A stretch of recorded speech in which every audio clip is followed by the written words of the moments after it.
यांनी मुघल बादशहासारख्या धर्मांध राजवटीच्या छाताळावर पाय ठेवून रयतेत हे पार पोचवलं. पुढे लोकमान्य टिळक, नेताजी सुभाषचंद्र बोस, स्वातंत्र्यवीर सावरकरांनी अत्याचारी इंग्रजांनाही देशातून पळवून लावलं. आपला भारत सुजलाम सुफलाम होता आहे आणि यापुढेही राहणार. पण या देशाला लागलेली सर्वात मोठी कीड म्हणजे दहशतवाद. होय, दहशतवाद.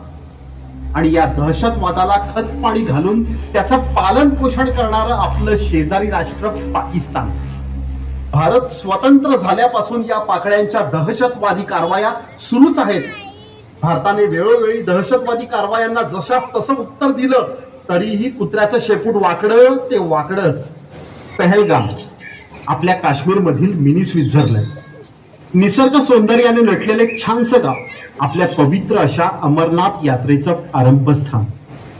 दिनांक 22 एप्रिल 2025 दुपारी 3च्या आसपासची वेळ असेल. साधारणतः 100 पर्यटक फिरत होते.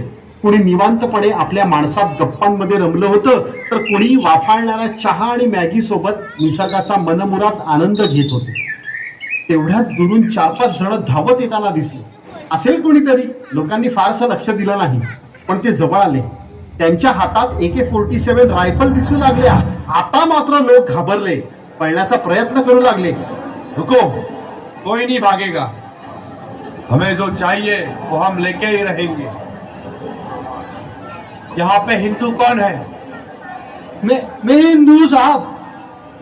जो कलम पढ़ेगा वही बचेगा.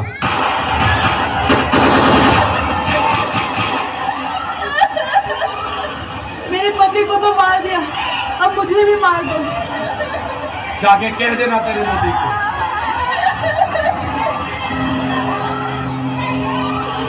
धर्म विचारून त्यांचा गोळीबार सुरू झाला. हिंदू रक्ताच्या थारोळ्यात पडले होते. कुणाच्या नवऱ्याच्या छातीत गोळी शिरली होती, तर कुणाच्या दिराच्या डोक्यातून आरपार गोळी गेली होती. कुणाचा एकुलता एक मुलगा रक्ताच्या थारोळ्यात पडला होता, तर कुणाचा घरातला एकमेव करता पुरुष. काय चूक होती त्यांची? कुणी सुट्टी घालवण्यासाठी बायको मुलांना घेऊन आलं होतं, तर कुणी नवीन नवीन लग्न झालेलं जोडपं फिरायला आलं होतं. त्यांचा धड संसारही सुरू झाला नव्हता. तेवढ्यात या राक्षसांनी होत्याचं नव्हतं केलं.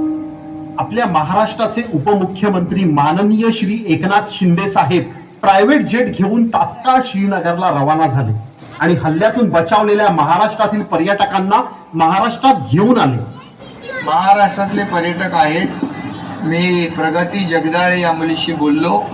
तिने मला सांगितलं की माझ्या समोर, आमच्या समोर तिच्या वडिलांना आणि